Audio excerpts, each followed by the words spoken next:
Boa noite, pessoal. Estamos aí a mais uma live e hoje o assunto vai ser muito bom, hein? Muito bom, como os demais.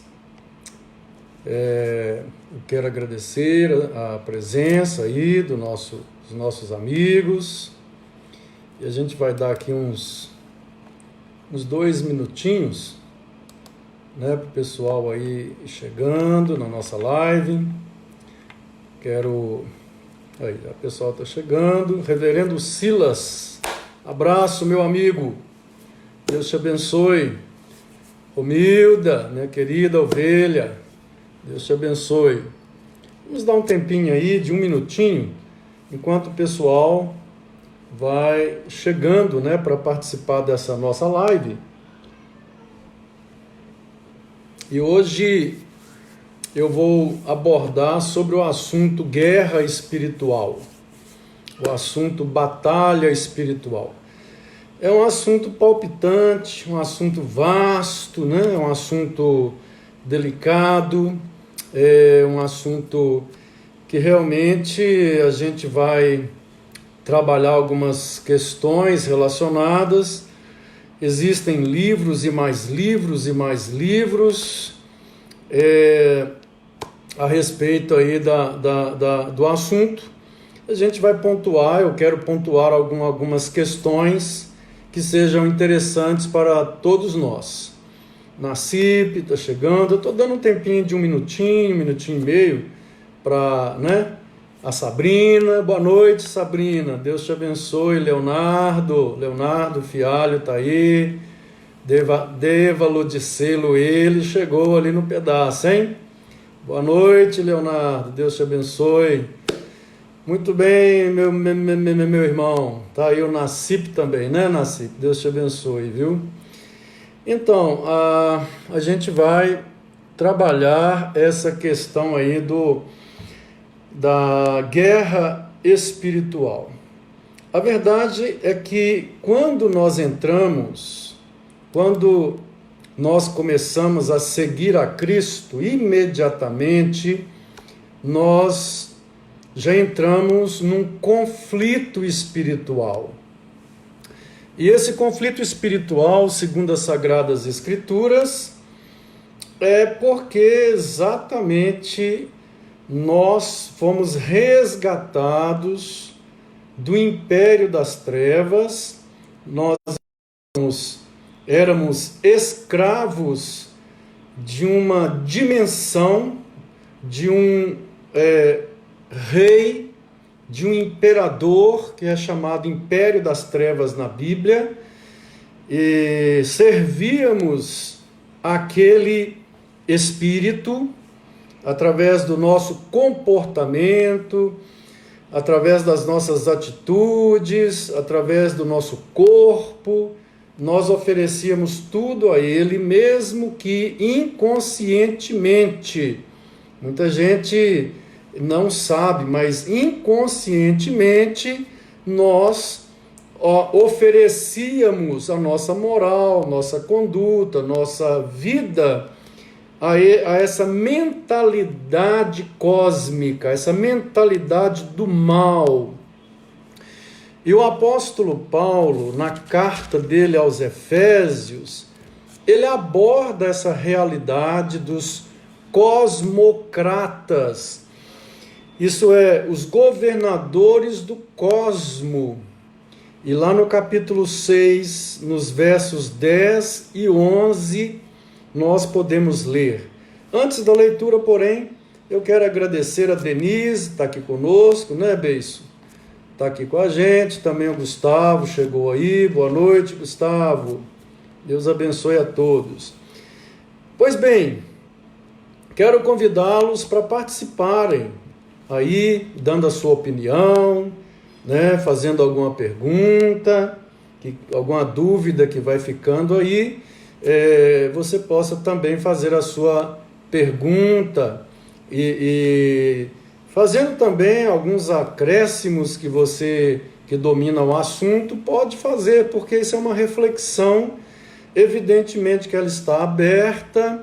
Quanto mais participações, melhor fica a live, ok? Então a live é de todos nós.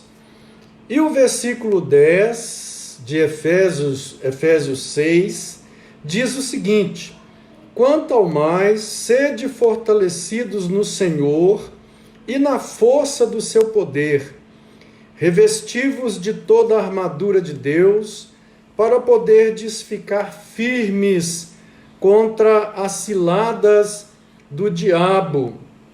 Porque, vai para o versículo agora 12, né? O apóstolo, porque a nossa luta não é contra o sangue e a carne, e sim contra os principados e potestades, contra os dominadores deste mundo tenebroso, contra as forças espirituais do mal nas regiões celestes. Então a Juraci chegou aí, a esposa do reverendo José Carlos, meu amigão. Nardi, boa noite a todos que estão chegando. Pois bem, nós estamos em uma luta, em uma batalha. Todos aqueles que professaram a sua fé em Cristo se colocaram numa posição contrária a esses cosmocratas, ou essa mentalidade cósmica, espiritual, maldosa das trevas, que faz oposição a Deus e à criação de Deus. E é uma guerra. Portanto, seguir a Cristo não é só questão de religião, de pertencer a uma igreja, não. Seguir a Cristo significa colocar-se contra um sistema espiritual do mal. Isso que é seguir a Cristo. O apóstolo Paulo, ele diz no texto que os nossos inimigos não são os governadores deste mundo, né? Não é contra, a nossa guerra não é contra carne e sangue, mas sim contra os governadores. Mas não são os governadores que estão contra o Bolsonaro, não. Governadores cósmicos, espirituais. A nossa guerra não é contra... a nossa guerra, pelo que o apóstolo Paulo está ensinando aqui, é contra cachorro grande. É contra cachorro grande. Não é... A briga aqui é de cachorro grande, como diz aí o ditado popular. Não é guerra contra demôniozinho das ruelas da existência, não. É briga mesmo, briga da pesada. Ele diz aqui que são príncipes, são potestades, são poderes cósmicos, governadores espirituais deste mundo tenebroso. Então o negócio aqui é choque violento. Ele fala no 10, né? Porque ele fala para a gente se fortalecer, porque a nossa luta não é contra seres humanos, mas contra principados e potestades. Agora, evidentemente que essa luta é de natureza espiritual, mas não mística. Não mística, espiritual. E o que quer dizer isso? É que esses seres espirituais, eles estão por detrás dos agentes e das instituições e culturas sociais, e a cara deles se mostra, a cara desses seres se mostra através de instituições sociais, de agentes sociais, cultura social, crença social, conduta social que vai contra Deus. A gente vai lutar contra esses seres, não é apenas numa postura de repreensão, de oração diretamente contra eles. Por isso que Paulo vai falar que, mais tarde, a gente vai ver aqui, que a armadura de Deus, ela envolve questões morais, questões de conduta, questões de cosmovisão, questões de postura ética, questões de postura da nossa moral. A guerra, então, contra esses seres, muitas vezes será em posturas éticas e moral, inalienável, incorruptível, contra todo tipo de sistema que é ímpio, seja cultural, seja institucional, seja o que for, que seja ímpio e que venha contra os princípios do reino de Deus. Pois bem, então essa guerra é uma guerra que vai para o campo da cultura, que vai para o campo da ética, que vai para o campo da moral, que vai para o campo da conduta. Eu vou abrir um parênteses aqui agora, só para os irmãos e amigos queridos perceberem a gravidade da coisa. Esses dias eu recebi alguém comentou comigo que viu uma pessoa que é dita evangélica indo ao banco para pegar os R$600. Segundo essa pessoa que me informou, ele acha que aquela pessoa não tem necessidade. Eu não estou julgando aqui, não sei se tem ou se não tem, nem falou o nome, eu não quero nem saber o nome. Mas, vejam bem, vejam a questão ética. Vejam a questão ética. Não vou julgar essa pessoa, não sei se é verdade, se é mentira, mas vamos analisar aqui a questão ética. Se eu, pastor Lício, eu não estou precisando de R$600, eu não estou precisando de dinheiro, graças a Deus que eu tenho eu sempre faço uma reserva, mas imagine que eu tenha uma reserva e eu venha dar uma de espertalhão. Eu entro lá no banco para pegar os R$600, minto,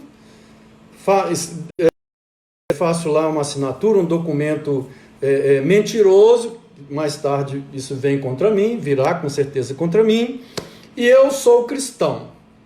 Então notem que tem muita gente de profissão cristã, católica, evangélico, que está tendo um tipo de ética, que é um tipo de ética demoníaco. Ora, se eu sirvo a Cristo, eu tenho uma ética cristã. A ética de Cristo precisa permear toda a minha vida, e os meus valores e princípios devem estar de acordo com Cristo. Nós não podemos esquecer que estamos numa guerra, e essa guerra espiritual não é mística, não é ficar atacando o demônio, fazendo cerimônias místicas para acalmar espíritos, para destruir demônios. Não é isso.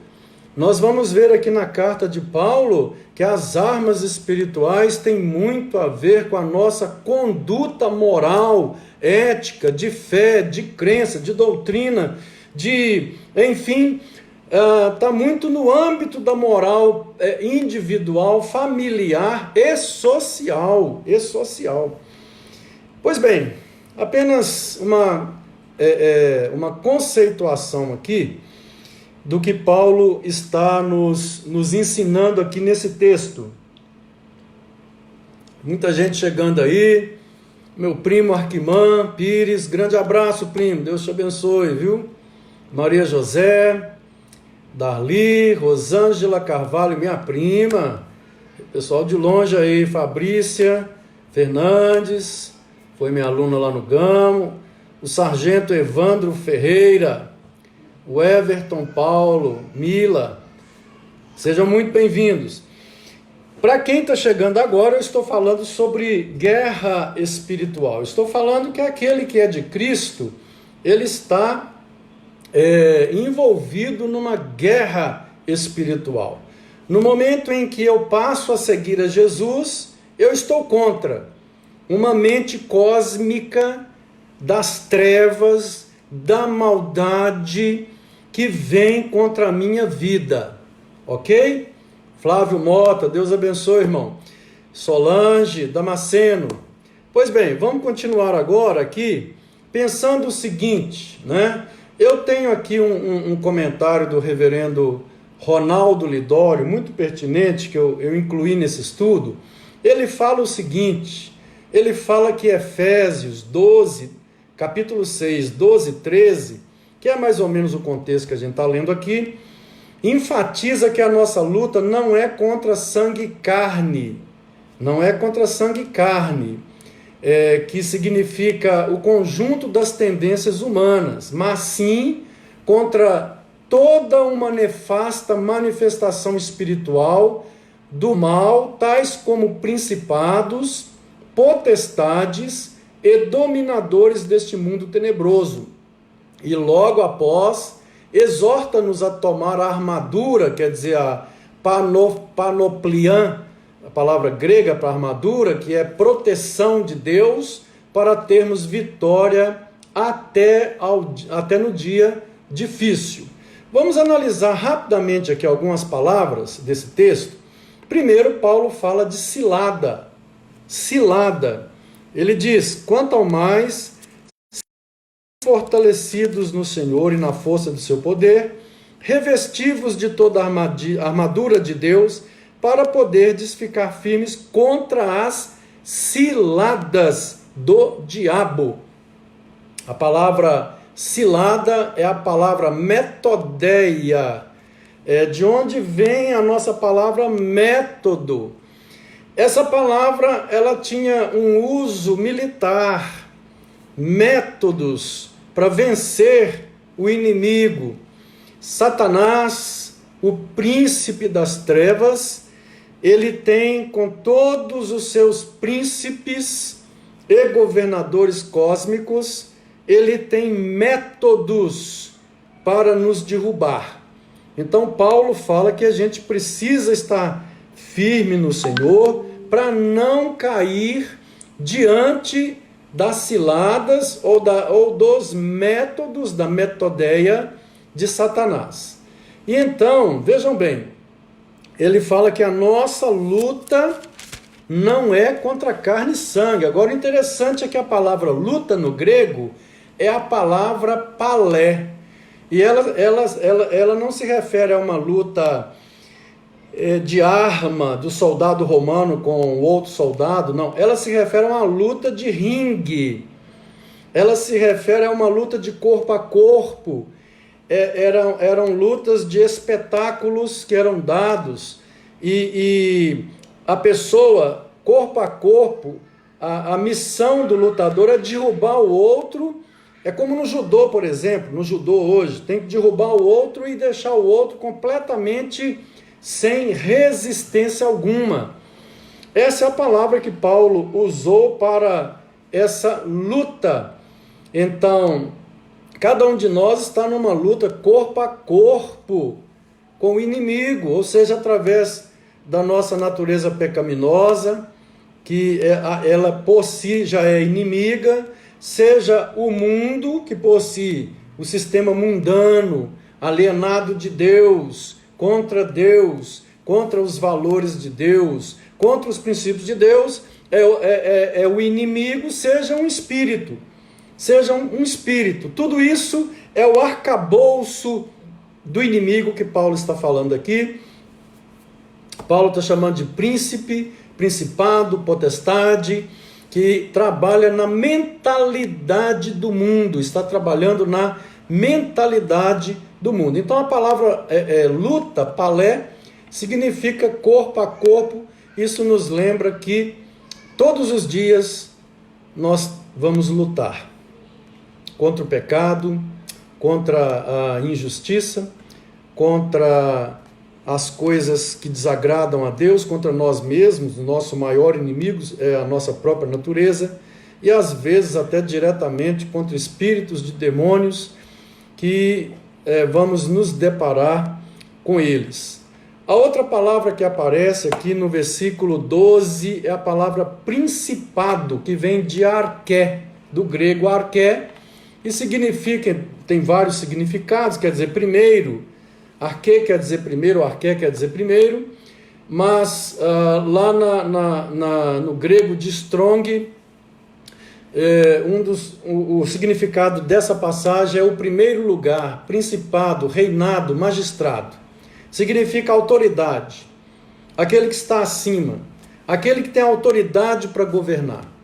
Então, Paulo chama esses seres espirituais de principados, mas também ele os chama de potestades, palavra grega exousia, que significa, entre outras coisas, poder para reger ou governar. Poder para reger ou governar. Vejam bem, por isso que eu disse no início, a nossa luta não é contra cachorro pequeno, não. É cachorro grande, é príncipe, é governo.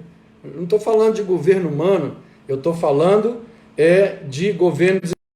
Evidentemente, quando um governo humano está sendo agente desse governo espiritual, a nossa luta vai ser contra esse governo, sim.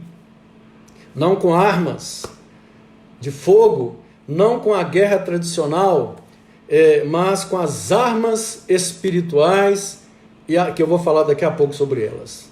Ok?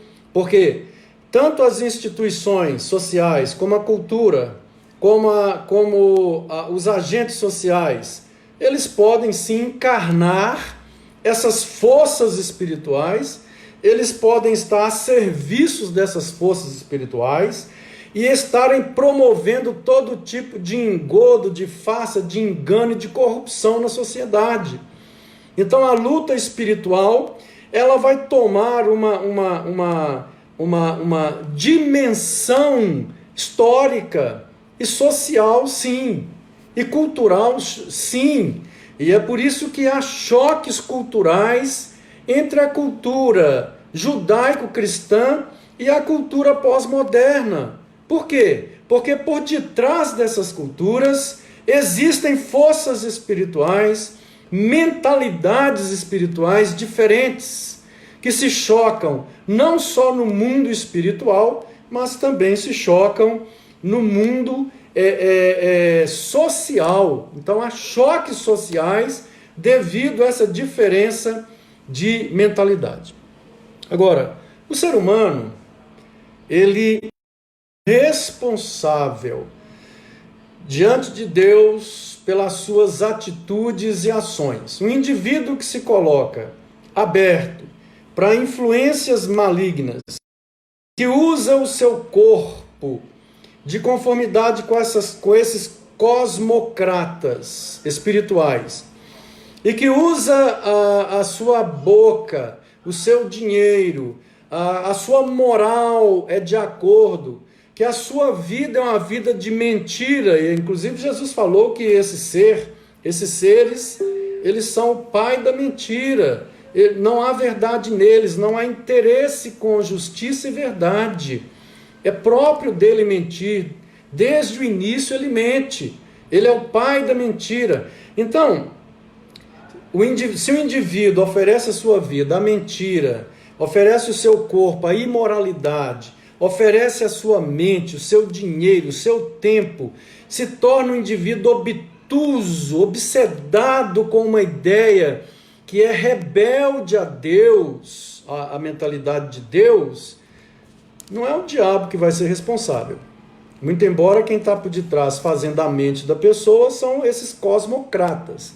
Mas a responsabilidade Deus vai colocar na pessoa, porque ela decidiu, diretamente ou indiretamente, conscientemente ou inconscientemente, ela decidiu ser usada por esse tipo de mentalidade que Paulo está levantando aqui nesse texto.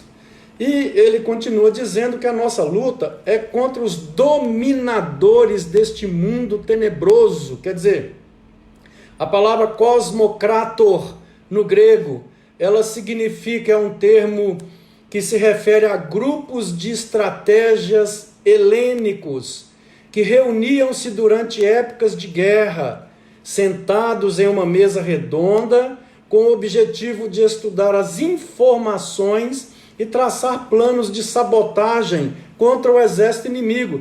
Agora, verificaram contra quem nós estamos lutando?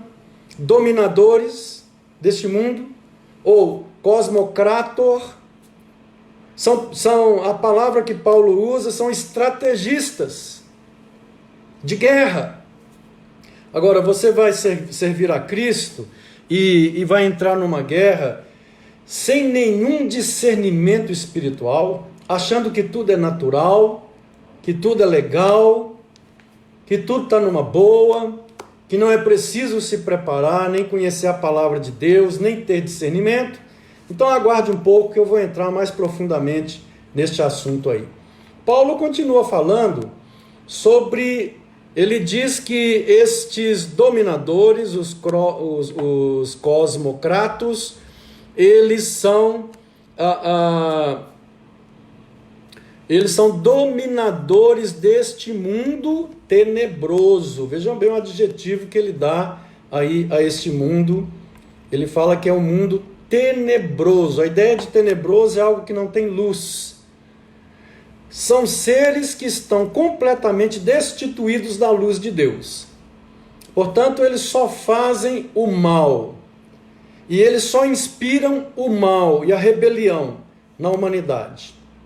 Embora eu tenha dito que cada um é responsável pelos seus atos, cada um é responsável pelas suas escolhas, pela sua crença, pela sua visão, pela sua ideologia, cada um é responsável pela sua moral, pela sua ética diante de Deus. Agora vejam bem, qual é a natureza então dessa luta? É espiritual. Mas, por favor, eu não estou aqui dizendo que é espiritual no conceito gnóstico.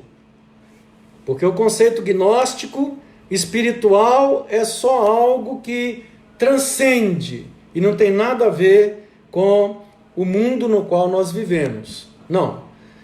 O conceito bíblico de espiritualidade é que esses seres transcendem realmente a natureza, eles transcendem a vida natural, mas eles se revelam nessa natureza, eles se revelam na sociedade através de agentes, através de instituições que estão sendo ocupadas por agentes do mal, através de uma cultura demonizada, é uma cultura que se entregou a todo tipo de mal.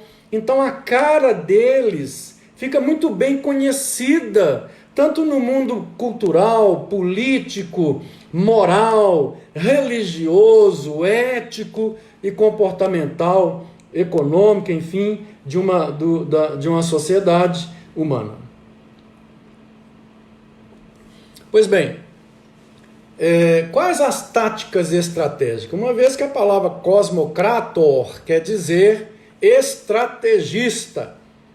Gente, nós estamos lutando contra, vou repetir, não é cachorro pequeno não, é estrategista de guerra, que se reúne frequentemente para criar estratégias de levar o mundo para o caos, de levar o mundo para a adoração do anticristo, para levar o mundo a um globalismo, em que haja um só governo mundial. Está batendo aí na nossa porta, né? O globalismo está aí. Um só governo mundial. E tem uma crentalhada aí, gente, vocês vão me desculpar, que estão vivendo sem discernimento nenhum espiritual, não estão percebendo toda essa organização se montando aos poucos, e as forças sociais se debatendo no mundo da política, no mundo da cultura, no mundo da moral, no mundo da ética, da economia. Tem gente aí que está dormindo. Tem gente dormindo. Pois bem, então, de forma geral, esses seres atacam. O primeiro estratégia é a estratégia do engano. É a estratégia do engano.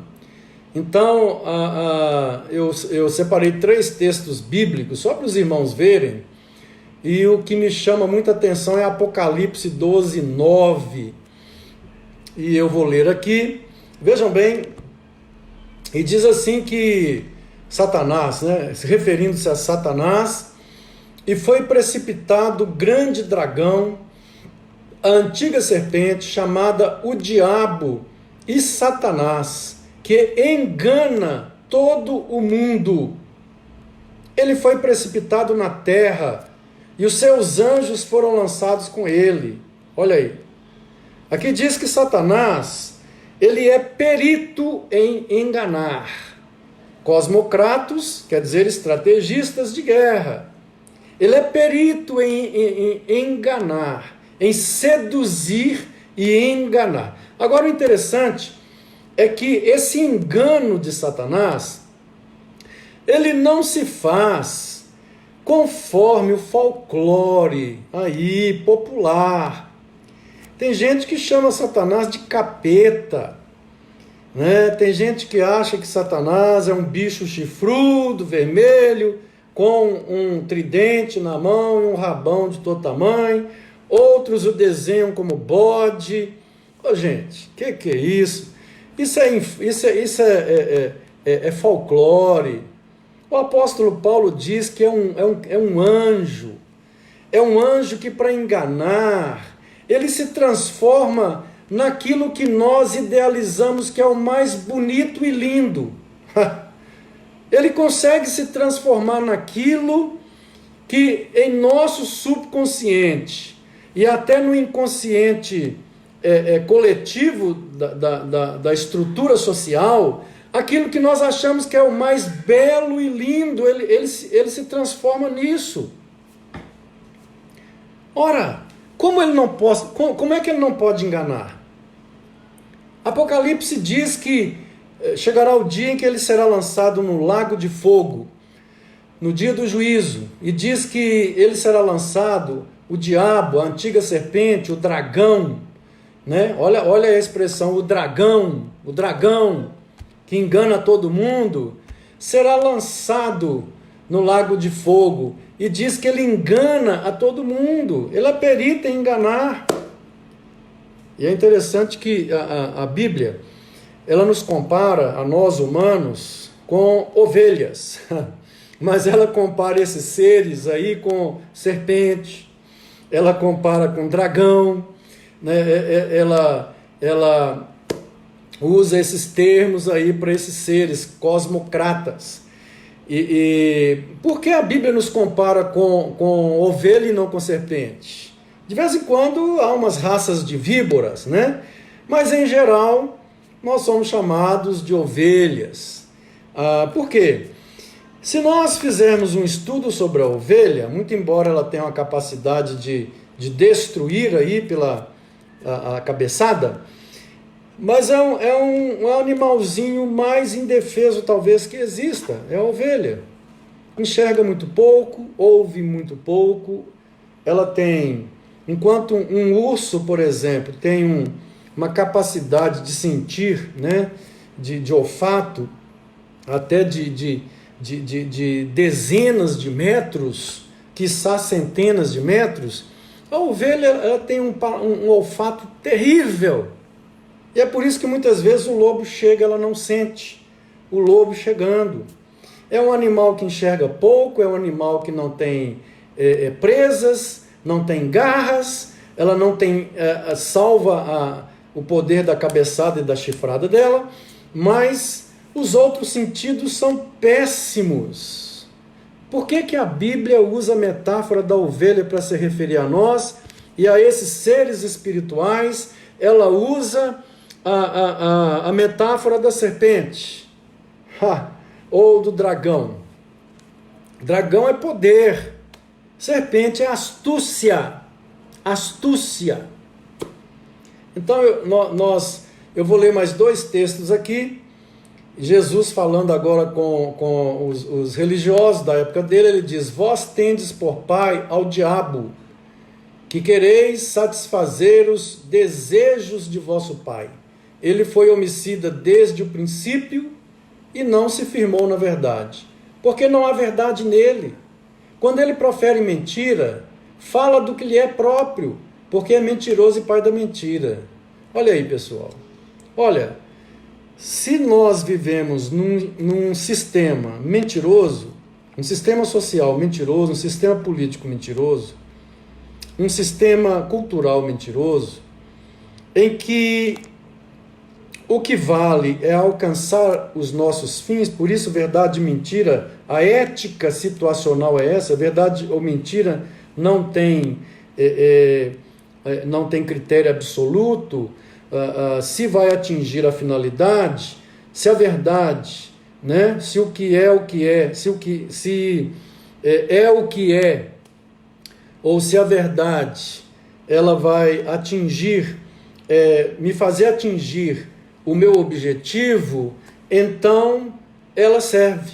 Mas se ela vai me impedir de atingir o meu objetivo, ela não serve, aí entra a mentira. Tem gente vivendo assim, tem gente nesse pragmatismo, de que os fins justificam os meios. Não importa se vai pisar na cabeça das pessoas, se vai passar por cima das pessoas. Jesus está dizendo para essas pessoas que elas são filhas do diabo. Não sou eu que estou falando. Está lá em João 8,44. Quando a pessoa faz da vida esse esquema, que não tem um compromisso com a verdade absoluta, ela está sendo filha do diabo. É Jesus quem está falando. Aí sim, essa mentalidade cósmica dominou a mente humana para que façam a vontade dela. É o que Paulo está levantando aqui nesse texto. Um outro texto que eu marquei aqui é 2 aos Coríntios 11, versículo 3, que diz assim: mas temo que, assim como a serpente enganou Eva com a sua astúcia, olha lá, com a sua astúcia, a serpente, assim também sejam de alguma sorte corrompidos os vossos sentidos e se apartem da simplicidade que há em Cristo. Opa! Sentidos corrompidos. Como é que Satanás engana uma pessoa? Ele corrompe os sentidos da pessoa. Você já viu aquela pessoa que você mostra para ela os fatos e contrafatos não há argumento? Você já viu? Mas ela continua com o pé duro em cima daquele caminho, defendendo aquele tipo de ideia. Você mostra por A mais B mais C e até Z todos os fatos históricos de que aquilo ali não pode ser de Deus, todos os acontecimentos na vida de uma família, na vida de um jovem, na vida de uma sociedade, mas o indivíduo está defendendo aquilo, ele está defendendo aquilo, está defendendo de unha e dente aquilo.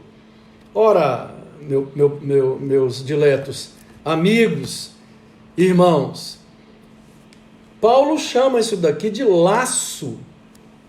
Sabe o que é laço? É uma hipnose, é um tipo de hipnose que encontra na estrutura psíquica da pessoa uma correspondência para ela não ver ou para se tornar obtusa com um tipo de pensamento. Ela se dedica de corpo e alma àquele pensamento. Ela não consegue ver mais outras explicações, ela não consegue ver mais outras alternativas, outras saídas, outras possibilidades. Ela se torna obsedada de tal forma com aquilo que ela vai seguindo aquilo. E o que Paulo fala de laço, nós vamos falar mais daqui a pouco sobre isso, mas por enquanto, 2 aos Coríntios fala: mas temo que assim como a serpente enganou Eva com a sua astúcia, assim também sejam de alguma sorte corrompidos os vossos sentidos e se apartem da simplicidade que há em Cristo. Sentidos corrompidos. É exatamente aquela pessoa que você vai conversar alguma coisa com ela, você está citando fatos. Tem gente que até hoje defende o nazismo. Tem gente que até hoje defende fascismo. Tem gente que até hoje defende comunismo. Mas se você perguntar para essa pessoa assim, você quer morar lá na Coreia do Norte? Não. Você quer morar lá em Cuba? Não. Você quer morar lá na China? Não. Por que não querem morar nesses lugares? Porque lá você não pode pensar. Você não tem liberdade para pensar.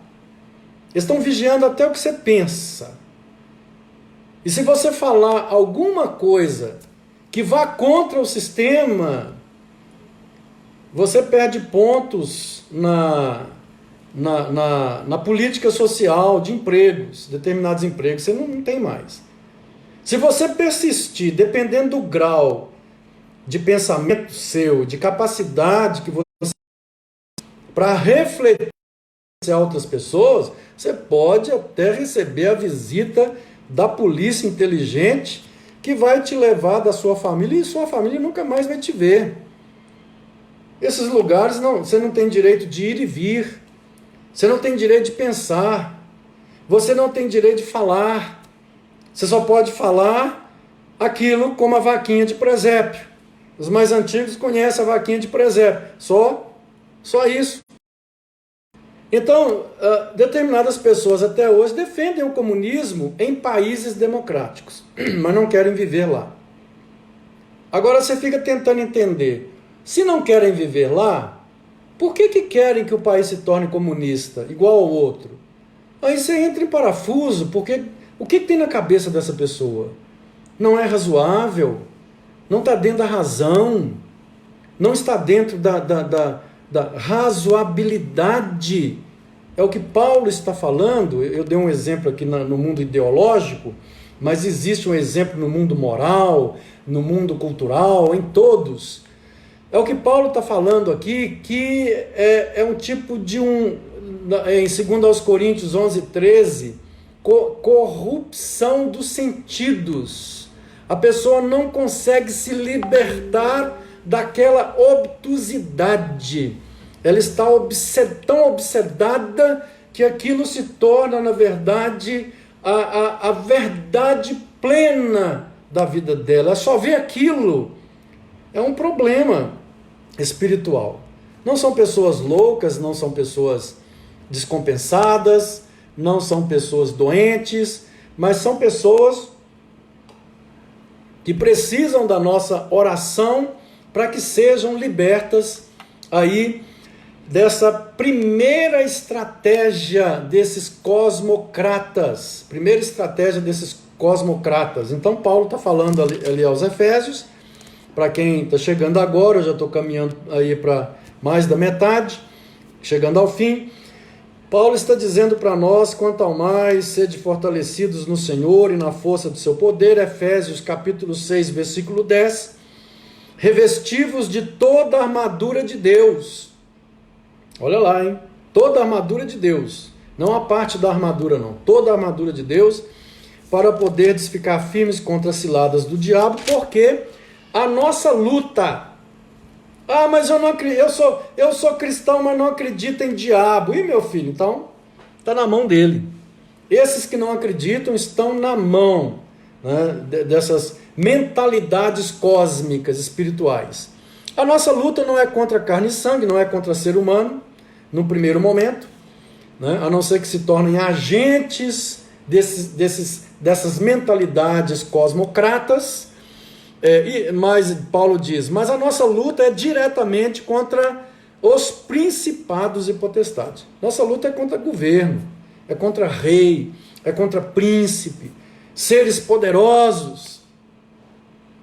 E quando a gente fala disso, tem uma turma aí muito mística que acha que Paulo está falando de expulsar demônio. É que Paulo está falando aqui de mapear cidades, impedir a entrada de demônios. Pelo amor de Deus, gente. Até quando? Até quando tem gente que vai crer nisso? Mapear cidades, fechar as portas da cidade para que esses seres não entrem, quebrar o poder do príncipe das trevas sobre... Paulo não está falando disso aqui. Já pensou se nós pudéssemos fechar cidades para esses demônios não entrarem? Que maravilha! Se pudéssemos pontuar, fazer um mapa da cidade para ver onde é que estão fortalezas e destruir essas fortalezas. Que isso, gente? Paulo está falando aqui agora, é que é na região celestial. Esse tipo de combate não é geográfico, não é tempo, espaço. Não tem nada a ver com tempo, espaço. Mas tem a ver, sim, com regiões celestiais nas quais nós vivemos espiritualmente. Nessas regiões celestiais. Como eu disse no início, a nossa luta não é café pequeno, não é contra cachorro pequeno, não. É luta contra cachorro grande. Mas, graças a Deus, que o nosso general, Jesus Cristo, é o Rei dos reis, Senhor dos senhores. Esses seres, a principal estratégia deles é enganar. Mas eles também trabalham com tentações, opressões, perturbações, dúvidas na cabeça, laços, são outras estratégias, e possessão.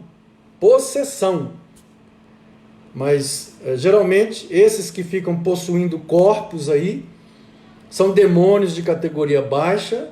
Paulo aqui hoje está falando de seres espirituais das trevas, com grande poder. E então eles também têm a estratégia de tentação, né? Opressão, perturbação, dúvidas, laços. E aqui em laços eu quero dar mais uma paradinha e quero ler em 1 Timóteo capítulo 3, versículo 7 e 2 Timóteo 2, 26. Se você puder abrir a sua Bíblia aí, em Timóteo, tá bom?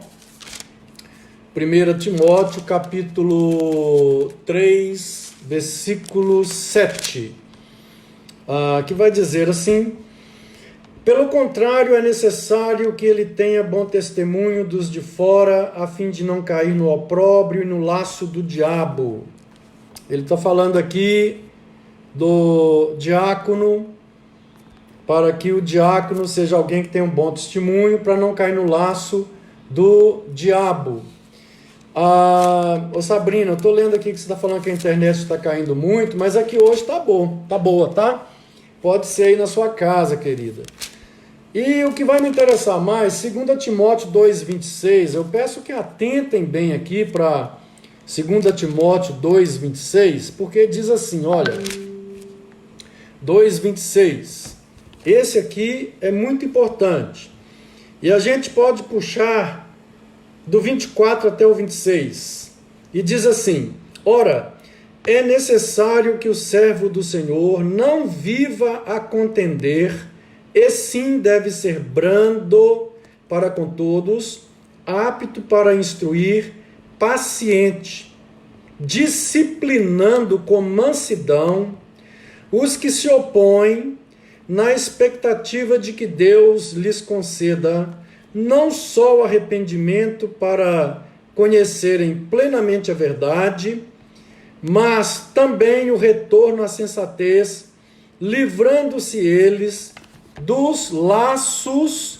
do diabo, tendo sido feitos cativos por ele para cumprirem a sua vontade.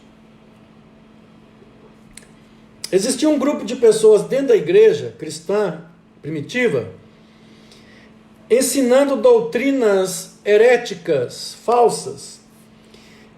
E essas pessoas, elas começavam a discordar do ensino apostólico. Bater de frente mesmo com os pastores, com os presbíteros, os diáconos, contra a liderança das igrejas locais. E Paulo teve conhecimento disso. Então, ele orienta Timóteo, ele fala assim com Timóteo: Timóteo, essas pessoas, elas estão presas pelo laço do diabo. É o que eu falei lá em cima, a respeito dos sentidos estarem corrompidos, cegados pelo diabo.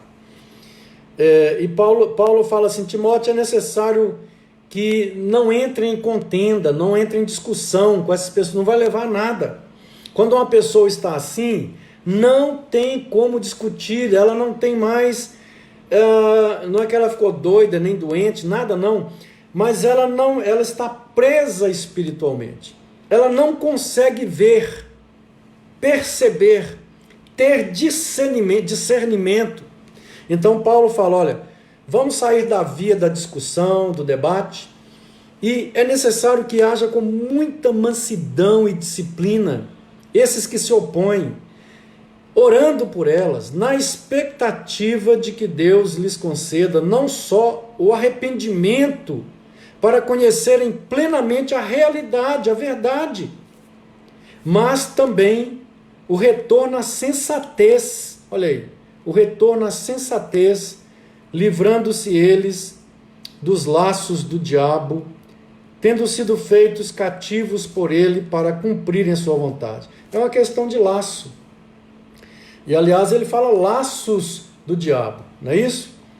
Esses seres atacam a família, atacam a vida, a família que é a principal instituição social.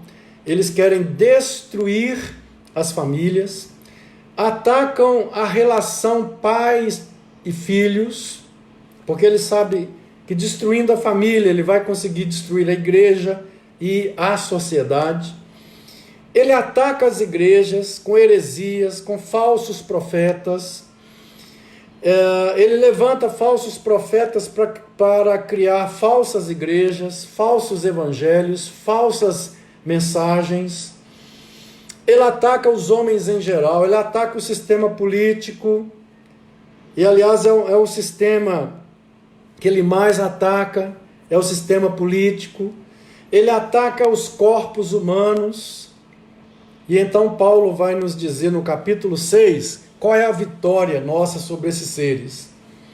O apóstolo Paulo fala de armas poderosas, espirituais, para destruir nos dar a vitória contra esses principados, potestades, dominadores deste mundo tenebroso. Então, aí para baixo, é só continuar lendo aí o capítulo 6 de Efésios, que Paulo vai falar em várias armas espirituais, que a gente pode aqui resumir, devido ao tempo, resumir essas armas em novo nascimento. As pessoas precisam nascer de novo para vencer o diabo. Em outra live eu vou explicar o que é nascer de novo, que é a maior e melhor experiência que um ser humano pode ter. Em segundo lugar, a pessoa precisa ser justificada pela fé e, como consequência, ter uma vida pautada em cima da justiça. Eu falei lá no início de um comentário de alguém que é cristão indo no banco receber R$600, não sei se é verdade, se não é, se tem necessidade ou não. Peguei aquilo para mostrar que eu, por exemplo, eu não iria. Eu não preciso de lá, peguei. Tem muita gente que precisa. Por que eu vou pegar uma coisa que eu não preciso? Então, a justificação pela fé é outra arma, que é tido como uma couraça. Paulo compara uma couraça que o soldado romano usava para proteger o peito. O novo nascimento, ele compara a um capacete, que era usado para proteger a cabeça. Então, a justificação pela fé é a consequente prática da justiça, uma vida pautada na verdade. Verdade, justiça, são virtudes que são sinônimas. Se uma pessoa diz que é evangélica, mas vive mentindo, que é trapaceira, vive dando calote nos outros, passando a perna nos outros, olha, toma vergonha na cara. Você pode ser evangélico, mas você nunca nasceu de novo. E no dia que você morrer, se não houver conversão, você vai para o inferno, e o seu inferno vai ser pior do que o inferno de muitos ímpios que não conheceram a palavra de Deus. E está cheio. Está cheio de evangélico assim. Vamos lá para terminar então? Paulo fala da fé. É outra arma. E o interessante é que Paulo fala que as nossas armas, elas são poderosas para destruir fortalezas e levar todo o pensamento cativo a Cristo Jesus. São essas armas das quais eu estou falando. Eu já falei aqui do novo nascimento, eu falei da justificação pela fé e consequente vida pautada na pureza, justiça e verdade. Eu já falei aqui, agora eu vou falar sobre a fé. A fé, ela nos robustece. Paulo compara a fé a um escudo, que é aquele escudo que tampa todo o corpo do soldado romano, é a palavra para aquele escudo. Tinha um escudo pequeno e tinha o escudo da tartaruga, que era aquele que protegia todo o corpo contra os dardos inflamados do exército inimigo. Paulo está falando que a fé funciona como esse escudo, ela nos protege dos dardos inflamados. Paulo fala também de outra arma, o conhecimento da palavra. O conhecimento da palavra. Gente, cristão que não conhece a palavra de Deus é uma presa fácil nas mãos e na influência da mentalidade desses cosmocratas. É por isso que você está vendo muito crente aí com mente de diabo. Muito crente pensando igualzinho os homens ímpios pensam. Praticando a mesma coisa que os homens ímpios praticam. Você olha para ele e fala assim, peraí, você só mudou de igreja. Esse aí não converteu. Porque a conduta é a mesma dos homens que não obedecem a Deus, que não amam a Deus. A cosmovisão é a mesma. A ética do lixo é a mesma. Né? E enfim, porque não conhecem a palavra. Paulo fala que são crianças na fé. Vivem igual ao homem do mundo.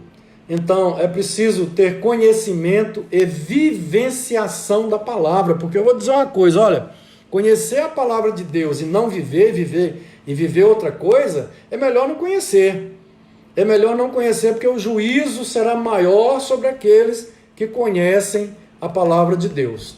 Tiago, abraço aí, Tiago, Eliane, Rosângela, minha prima, é a Rosângela Carvalho, acho que é minha prima, se não for, depois...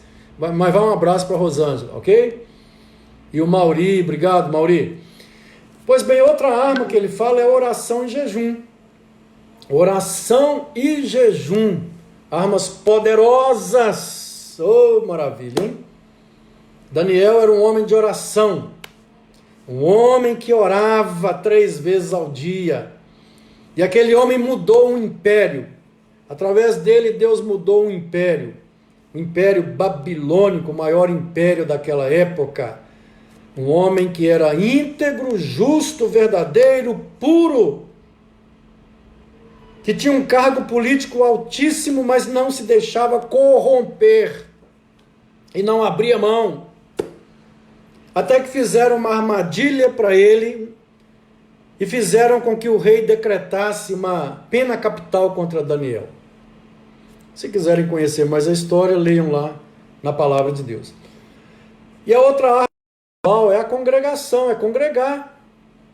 A gente precisa congregar, a gente precisa estar reunido com o povo de Deus para fortalecer espiritualmente. Agora, atentem bem as espirituais, Paulo está falando de salvação, ele está falando de uma vida pautada em cima da justiça, da verdade, da pureza e da integridade. Olha, é isso que é a arma espiritual. Fé, uma vida de confiança, conhecimento da palavra e vivenciação da palavra. Essas são as armas espirituais. Ele não está falando nada aqui de fazer um mapeamento da cidade, marcar as fortalezas da cidade, orar para destruir as fortalezas. Ele não está falando nada disso. Ele está falando de postura de salvação, de subserviência a Jesus como Senhor e Salvador, e vivenciação dos princípios, dos valores e da verdadeira doutrina de Deus. Isso é pior do que uma bomba atômica caindo na cabeça dos demônios.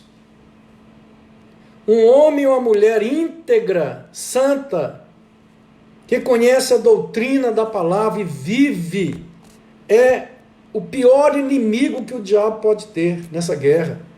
É um soldado bem armado e treinado para destruir fortalezas. Olha, fortaleza é outra live. Isso aqui é um assunto muito interessante. Fortalezas de demônios. Eu vou apenas pincelar, mas é uma outra live que eu já estou acabando.